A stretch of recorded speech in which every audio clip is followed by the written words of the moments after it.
Hello student, welcome to progress commerce class. आज मैं first problem आपके लिए कंसाइनमेंट टॉपिक का लेके आई हूँ। प्रॉब्लम आपके लिए मैंने बोर्ड पे लिख के रखा है, देखते हैं इसको कैसे सॉल्व करते हैं। पहले मैं प्रॉब्लम रीड करती हूँ। Messrs Central India Company consign 100 tape recorders to National Company of Hyderabad. तो सेंट्रल इंडिया कंपनी ने गुड्स दिए हैं हैदराबाद की नेशनल कंपनी को बेचने के लिए। कितने गुड्स दिए? 100 टेप रिकॉर्डर्स। यहाँ पे tape recorder is goods. 100 tape recorders दिए नेशनल कंपनी को हैदराबाद के। The cost of each tape recorder was 500। हर एक टेप रिकॉर्डर की कॉस्ट कितनी थी? 500। तो देखिए 100 टेप रिकॉर्डर बेचने के लिए दिए हैं, 500 का एक टेप रिकॉर्डर है। ठीक है। जब कंसाइनर, तो यहाँ पे आपको समझ में आया रहेगा कि सेंट्रल इंडिया कंपनी कौन है? गुड्स देने वाली कंपनी है, तो वो है कंसाइनर। किसे दिए हैं गुड्स बेचने के लिए? नेशनल कंपनी को गुड्स बेचने के लिए दिए हैं, जो हैदराबाद बेस्ड कंपनी है, उन्हें गुड्स दिए हैं। तो नेशनल कंपनी कौन है? कंसाइनी। अंडरस्टूड। तो आगे देखते हैं।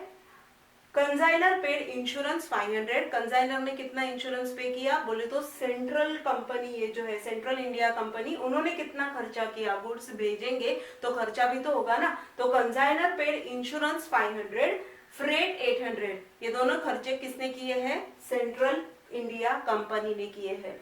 Thereafter, account sale was received from national company। अभी आगे पिक्चर में आई नेशनल कंपनी। नेशनल कंपनी ने कुछ गुड्स बेचे और अकाउंट सेल दिया। बोले तो कितना पैसा दिया, वो सिंपल लाइन में बताया है। The account sale was received from national company showing sale of 80 units of 600 each। मतलब जो बिल के जैसा एक अकाउंट सेल का एक डॉक्यूमेंट बनाती है कंसाइनी कंपनी जो होती है, वो एक डॉक्यूमेंट बनाती है जिसे अकाउंट सेल बोलते हैं। और जितने गुड्स कितने कॉस्ट को बेचे हैं, उसका एक फॉर्मेट बना के वो डॉक्यूमेंट कंसाइनर को सेंड किया जाता है, उसे बोलते हैं अकाउंट सेल। तो यहाँ पे अकाउंट सेल रिसीव्ड हुआ है नेशनल कंपनी में, जिसमें दिखाया है कि 80 units are sold out at the rate 600 each. उन्होंने पूरे 100 नहीं बेचे हैं, लेकिन 80 यूनिट्स बेचे हैं, 600 का एक यूनिट बेचा है। अभी यहाँ पे कुछ खर्चा कंसाइनी को भी करना पड़ता है, तो वो खर्चा आगे के लाइन में दिया है। The expenses paid by them, expenses paid by National Company were carriage 20। उन्होंने 20 रुपीज जो भी गुड्स बेचे, किधर डिलीवरी दिया, ये दिया वो दिया, तो उसका खर्चा कैरेज कितना? ₹20। एस्टेब्लिशमेंट एक्सपेंसेस 130 एंड कमीशन, क्योंकि कंसाइनी काम ही कमीशन के लिए करता है, दूसरे के गुड्स बेच के देगा तो फुकट में नहीं देगा, उसका काम ही है ये कमीशन के लिए वो सब कुछ करता है। तो जितने भी गुड्स उसने बेचे उसके ऊपर 5% कमीशन वो ले रहा है, चार्ज कर रहा है 2400। ठीक है। क्या करने को बोला है यहाँ पे? Here we are suppose to prepare consignment account in the books of consignor. तो हमें क्या करने को बोला है? कंसाइनमेंट अकाउंट बनाना है in the books of consignor. So let's start with the solution. In the books of Central India Company, consignor जो है सेंट्रल इंडिया कंपनी, उसके बुक में हमें कंसाइनमेंट अकाउंट बनाने को बोला है। तो देखते हैं इसे कैसे करेंगे। तो फर्स्ट थिंग, कंसाइनमेंट में प्रॉब्लम में Messrs Central India Company consign 100 tape recorders to National Company of Hyderabad. तो क्या एंट्री बनेगी? कंसाइनमेंट अकाउंट आपको याद नहीं होगा, पहले के मेरे सारे लेक्चर्स लाइन से देखो तो पूरी आपको जो बात है वो समझ में आएगी। कंसाइनमेंट क्या होता है, कंसाइनर क्या होता है, कंसाइनी क्या होता है, एवरीथिंग इज एक्सप्लेन। तो वो लेक्चर्स पहले देखो और बाद में ये लेक्चर देखो, तो अच्छे से आपको दिमाग में समझ में आएगा, फिट बैठेगा आपके दिमाग में। तो consignment account is a nominal account. जितने भी खर्चे होते हैं on account of that particular consignment, वो कंसाइनमेंट पे जितने भी खर्चे होते हैं वो उसके डेबिट में जाएंगे, भले वो खर्चा कंसाइनर करे या कंसाइनी करे। खर्चा कोई भी करे, कंसाइनर करे, कंसाइनी करे, कंसाइनमेंट अकाउंट के डेबिट में वो जाएगा। ओके। जब पहली स्टार्ट होती है, गुड्स भेजे जाते हैं कंसाइनमेंट पे बेचने के लिए, तो एंट्री क्या बनती है? गुड्स सेंट ऑन कंसाइनमेंट की एंट्री क्या बनेगी? Consignment account debit to goods sent on consignment. तो पहला खर्चा उन्हें गुड्स भेज के हुआ है, consignment account debit to goods sent on consignment. मैं यहाँ पे शॉर्ट में लिखती हूँ, to goods sent on consignment. Okay. कितने गुड्स सेंड किए? इनिशियल लाइन में, फर्स्ट लाइन में दिया है देखो 100 टेप रिकॉर्डर, और उसकी कॉस्ट कितनी थी? 500। तो कितने गुड्स सेंड किए? 100 टेप रिकॉर्डर, एक की कॉस्ट है 500। सो ये अमाउंट आ गई 50,000 ऑन द डेबिट साइड. तो this is the first thing to record. The goods send on consignment की एंट्री, consignment account debit to goods send on consignment, ये हो गई. Next line, consignor paid insurance 500, freight 800. तो again ये खर्चा हुआ है. तो खर्चा मैंने अभी आपको बताया, consignment account is a nominal account. Whatever expenses that are incurred on the consignment that should be debited to nominal this consignment account.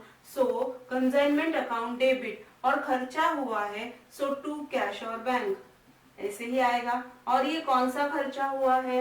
It is insurance. तो यहाँ पे मैं ब्रेकअप देती हूँ. इंश्योरेंस, इंश्योरेंस का हुआ है 500 और फ्रेट का हुआ है 800. So in total expenses incurred on this consignment by consignor. Consignor ने कितना खर्चा किया है? 1300 रुपया कंसाइनर का खर्चा है. ठीक है, तो यहाँ पे ये हो गया. नेक्स्ट लाइन में क्या बताया है? Account sale was received from National Company showing the sale of 80 units at the rate ₹600. अभी अकाउंट सेल दिया है नेशनल कंपनी ने, मतलब जो भी है नेशनल कंपनी ने हिसाब दिया है कि उन्होंने कितने गुड्स बेचे, 80 यूनिट्स बेचे, 600 से 1 यूनिट बेचा. तो यहाँ पे नेशनल कंपनी से पैसा आना है. नेशनल कंपनी कौन हो जाएगी? डेटर. जिससे पैसा आना होता है वो होते हैं अपने डेटर, राइट. तो इन the books of central India company, central India company के लिए नेशनल कंपनी क्या बन जाएगी? डेटर, क्योंकि उनसे उतना पैसा आना है. तो एंट्री क्या बनेगी? National Company account debit, National Company account debit to consignment. ये इनकम है ऑन दिस कंसाइनमेंट. जो भी खर्चा हो रहा है अगर हम डेबिट में डालते हैं तो जो भी इनकम जनरेट होगा, तो यहाँ पे जो गुड्स बेचे, 80 टेप रिकॉर्डर्स बेचे एट द रेट 600, इनकम तो जनरेट हुआ ना. तो जिस लॉजिक से हम लोग एक्सपेंसेस डेबिट में रिकॉर्ड करते हैं, इनकम कहाँ पे रिकॉर्ड होना चाहिए? कहाँ पे रिकॉर्ड होना चाहिए? कंसाइनमेंट अकाउंट के क्रेडिट में. और क्योंकि पैसा नेशनल कंपनी से आना है, आया नहीं है, नेशनल कंपनी से आने वाला है, so National Company becomes the debtor on this consignment. तो एंट्री क्या बनेगी? National Company account debit to consignment. तो यहाँ पे कंसाइनमेंट अकाउंट के क्रेडिट साइड में मैं लिखूंगी नेशनल कंपनी अकाउंट. ओके, और कितने टेप रिकॉर्डर्स बेचे? 80 tape recorders. TR stands for tape recorder. 80 tape recorders बेचे, और एक टेप रिकॉर्डर कितने का बेचा है? ₹600 का. तो देखो 80 इंटू 60 कितना आएगा? 80 इंटू 600 कितना आएगा? 8 6 48. सो इट बिकम्स 48,000 का हिसाब आना है उनसे. ठीक है, तो ये हो गया. अभी देखो expenses paid by them, consignee भी तो कुछ खर्चा करता है, और वो एक अकाउंट सेल में उसका भी हिसाब देता है कि भाई तेरी गुड्स बेचने के लिए मैंने इतना खर्चा किया है. तो वो भी अकाउंट सेल में उसने बता दिया कि उसने कितना खर्चा किया है. कैरेज के ऊपर 20, एस्टेब्लिशमेंट एक्सपेंसेस के ऊपर 130, और उसकी कमीशन का कितना है वो भी उसने भेजा है. ओके, वो सारे डिटेल्स आए हैं. तो अगर नेशनल कंपनी इतने पैसे देने वाली है, उतने अमाउंट की डेटर है, तो बट ऑब्वियस नेशनल कंपनी को जब पैसा, नेशनल कंपनी से पैसा लेने की बारी आएगी तो उसके अकाउंट से उतना माइनस करेंगे. अगर 48,000 नेशनल कंपनी से आना है और जो भी खर्चा उन्होंने किया है उतना माइनस करना है, तो एंट्री में हम लोग क्या करेंगे? नेशनल कंपनी का बैलेंस कम करेंगे ना. तो नेशनल कंपनी का यहाँ पे हमने डेबिट दे के बता दिया कि बैलेंस डेबिट है, उनसे उतना पैसा आना है. तो एक्सपेंसेस जब उनसे कुछ एक्सपेंसेस होते हैं तो उनका बैलेंस कम करो. यहाँ पे उनका बैलेंस कम होता है on account of consignment. It is expenditure. Lecture के स्टार्टिंग में ही बताया मैंने, कंसाइनमेंट अकाउंट में एक्सपेंसेस जितने भी खर्चे होते हैं वो सारे उसके डेबिट में जाते हैं. लेकिन अगर कंसाइनर खर्चा करेगा तो यहाँ पे देखो आया टू कैश और बैंक. लेकिन अगर कंसाइनी खर्चा करेगा तो एंट्री आएगी consignment account debit to consignee. Here we know the name of consignee is National Company, तो मैं यहाँ पे लिखूंगी नेशनल कंपनी. ओके, कैश और बैंक की जगह पे क्या आया? खर्चा तो डेबिट में ही गिरेगा, लेकिन यहाँ पे क्योंकि वो कंसाइनी ने किया है उसका बैलेंस उतने अमाउंट से कम कर देना है, तो टू नेशनल कंपनी आएगा. यहाँ पे मैं ब्रेकअप दूंगी. अभी यहाँ पे क्या क्या है? वो कैरेज, कैरेज के कितने हैं? 20. एस्टैब्लिशमेंट एक्सपेंसेस, एस्टैब्लिशमेंट एक्सपेंसेस कितने हैं? 130. और कमीशन का कितना है? कमीशन का है 2400. तो देखो ये टोटल कितना हो गया?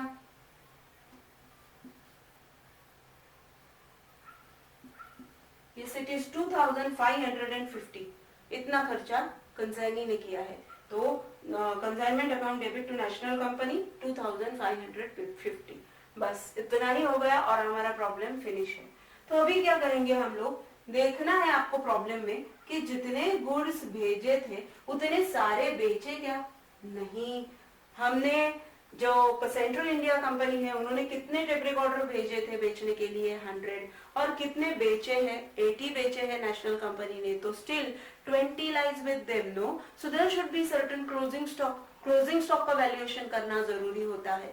अगर सारे के सारे बेच देता ना, कंसाइनी सारे के सारे बेच देता तो क्लोजिंग स्टॉक नहीं आता, लेकिन because there are certain goods lying with the consignee we have to value that goods also. तो यहाँ पे हमें ये प्रॉब्लम क्लोज करने से पहले, अगर आप इसे क्लोज करना चाहते हो तो राइट अमाउंट फाइंड आउट करने के लिए आपको कंसाइनमेंट स्टॉक का वैल्यूएशन निकालना पड़ेगा। तो यहाँ पे मैं एक वर्किंग नोट बताती हूँ स्टॉक वैल्यूएशन का। देखिए यहाँ पे working note stock valuation, closing stock valuation, ठीक है। तो क्लोजिंग स्टॉक वैल्यूएशन आप बोलोगे मैम इसमें क्या है, 20 थे, जो 20 टेप रिकॉर्डर है वो नहीं बेचे गए, एक की कॉस्ट कितनी थी 500, सो 20 इंटू 500 10,000 हो गया। नहीं, ऐसे नहीं होता है। जो स्टॉक वैल्यूएशन बनेगा उसमें ये जो खर्चा किया है, किसने खर्चा किया है, ये इंश्योरेंस और फ्रेट का किसने खर्चा किया है, कंसाइनर ने किया है, उसका प्रोपोर्शनेट एक्सपेंसेस उसमें ऐड करना है। Because this 1300 is for 100 tape recorder, तो 20 जो अनसोल्ड है उसका प्रोपोर्शन कितना रहेगा ये एक्सपेंसेस में, वो हमें फाइंड आउट करना है। तो देखेंगे वर्किंग नोट में बना रही हूं यहाँ पे,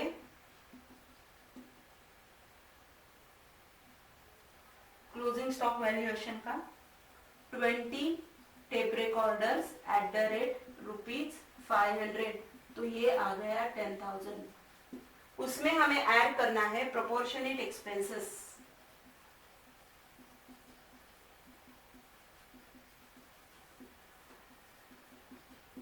प्रोपोर्शन ऑफ एक्सपेंसेस। कंसाइनर का जो करता है ना, कंसाइनर करेगा तो पूरे गुड्स के लिए करेगा। तो कंसाइनर ने कितना खर्चा किया है, ये जो 2 कैश बैंक लिखा है 500 और 800 इन टोटल 1300, तो 1300 जो खर्चा किया है वो कंसाइनर ने किया है, लेकिन वो 100 यूनिट्स के पीछे किया है। तो प्रोपोर्शनेट टू 20 कितना है वो कैसे निकालेंगे, 1300 each for 100 units. So how much is for 20 units? So what we have to do? Simply 1300 divided by 100 multiplied by 20. So see, 1300 divided by 100 multiplied by 20. It is 260. Yes, it is 260. So certain proportion of expenses incurred by consignee also. तो consignee ने कौन सा खर्चा किया है, carriage, establishment expenses and commission।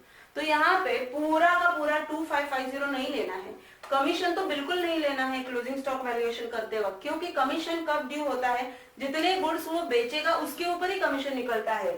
समझो, ये जितने गुड्स बेचे हैं उसका ही कमीशन है। तो 20 गुड्स अगर उसने बेचे ही नहीं तो कमीशन वो पहले लेगा ही नहीं।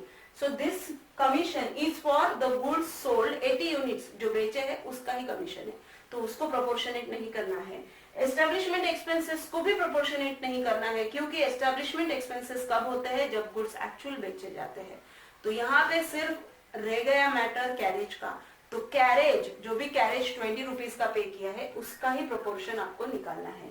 तो यहाँ पे कंसाइनी का जो खर्चा कंसाइनी ने किया है only 20 rupees, that proportionate expenses you have to take for 20 units.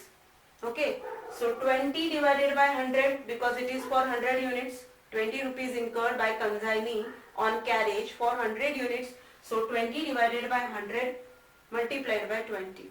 Okay, 20 क्यों, क्योंकि 20 unsold है।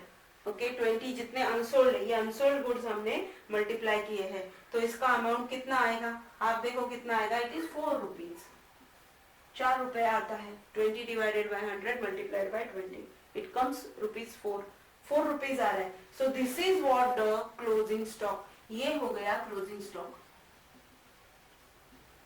ओके, तो आपको समझा कि क्लोजिंग स्टॉक का जो वैल्यूएशन होता है ये आपको प्रोपोर्शनेट एक्सपेंसेस कंजाइनर के जितने भी है उसका प्रोपोर्शनेट एक्सपेंसेस उसमें ऐड करना है, और कंजाइनी का कुछ एक्सपेंसेस आता है कुछ एक्सपेंसेस नहीं आता है, कौन से टाइप का दिया है उसके ऊपर वो डिपेंड करेगा। कमीशन कभी भी नहीं आता है, एस्टेब्लिशमेंट एक्सपेंसेस नहीं आएंगे कभी भी, ये बात ध्यान में रखो। सो ये अमाउंट कितनी आ गई, इट इज 10,264, ये आया क्लोजिंग स्टॉक। अभी हमें ये क्लोजिंग स्टॉक यहाँ पे लिखना है।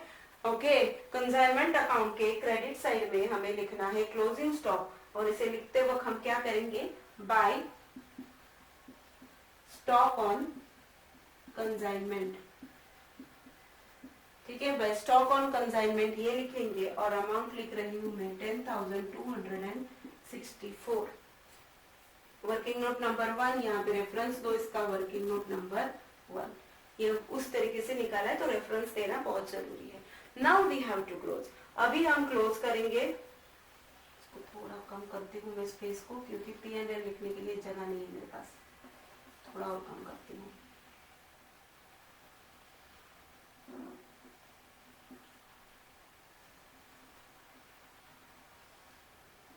तो देखो क्रेडिट साइड ज्यादा है या डेबिट साइड ज्यादा है, क्रेडिट साइड ज्यादा है, तो take the total of credit first, 48,000 plus 10,264, it's amounts 58,264, 58,264 minus करेंगे उसमें से 50,000 माइनस 1,300 माइनस 2,550। सो इसके ऊपर फाइनल प्रॉफिट आया 4,414, 4,414 ये आया प्रॉफिट। तो इसे हम ट्रांसफर करेंगे प्रॉफिट एंड लॉस अकाउंट में। So to profit and loss account, understood. तो ये हुआ अपना first problem on consignment, simple problem था in the books of consignor. सिर्फ कंसाइनमेंट अकाउंट की ट्रीटमेंट हमें इसमें बतानी थी। पेपर में आपको आ सकता है treatment in the books of consignee also, in the books of consignor also, ऐसे प्रॉब्लम्स आ सकते हैं। तो पहले मेरा सजेशन है कि जो इनिशियल इंट्रोडक्शनरी लेक्चर्स है उसे पहले देखो, उसकी कंसेप्ट को अच्छी तरीके से समझ लो, और धीरे धीरे हम आगे आगे एक एक स्टेप का प्रॉब्लम कैसे होता है वो देखते जाएंगे। लगे रहिए प्रोग्रेस कॉमर्स क्लास के साथ। आज का लेक्चर अगर आपको अच्छा लगा तो please like, share and subscribe progress class. Thank you.